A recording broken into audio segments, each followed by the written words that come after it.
লিচুটা পায় আর টেহাগুলো পায় কেমন লাগলো? ভালো লাগছে না? হ্যাঁ। তো হ্যালো গাইস, সবাই কেমন আছেন? আজকে আমি আবারও তোমাদের মাঝে আসলাম একটা ভিডিও নিয়ে। এক আঙ্কেল আমাকে বলছে, বাবা আমি কিছু খাবো, আমাকে কিছু পয়সা দাও। তো আমার কাছে তো সেরকম পয়সা নাই, আমি যতটুকু পাই হেল্প করব আর একটা ঠান্ডা একটা কেক দিয়ে দেবো। চলো তোমাদের সঙ্গে ভিডিওটা শেয়ার করি। তো গাইস, আঙ্কেল এখানে বসে আছে, তো চলেন আমরা যতটুকু পাই আঙ্কেলকে হেল্প করব। তিনিও একদিন আমাদের মতন ভালো ছিলেন, সুস্থ পরিপূর্ণ মানুষ ছিলেন, কিবা কারণত এরকম ঘটনা হয়ে গেছে। তো সবাই সবাইকে হেল্প করবেন, যতটুকু পারেন সাহায্য করবেন। আমরা সবাই যদি সবাইকে হেল্প না করি, আমরা যদি না করি, তিনারা কই থেকে পাবো? তো সবাই সবাই হেল্প করবেন। তো চলেন আঙ্কেলকে আমরা কিছু দিয়ে দেব।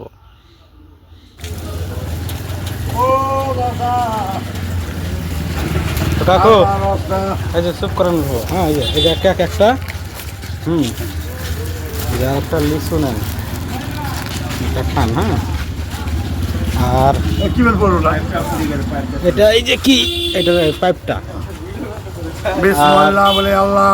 আর এখানে 30 টাকা আছে, এটা রাখে দেন। হ্যাঁ, আল্লাহ ছেলে মেয়ের নামে বাপ মার নামে। গেল লিচুটা পায় আর টেহাগুলো পায় কেমন লাগলো? ভালো লাগছে না? হ্যাঁ লিচুটা পায় আর টেহাগুলো পায় ভালো লাগছে না? হ্যাঁ ভালো লাগছে। হ্যাঁ ঠিক আছে। দোয়া করলাম। হ্যাঁ ঠিক আছে। তো গাইজ, ভিডিওটা কেউ খারাপ মাইন্ডে নেবেন না। তিনারাও একদিন আমাদের মতো ভালো ছিলেন, সুস্থ ছিলেন, কিবা কারণত এমন ঘটনা হয়ে গেছে। তো আসেন আমরা সবাই সবার পাশে থাকি। তো ভালো থাকবেন, সুস্থ থাকবেন।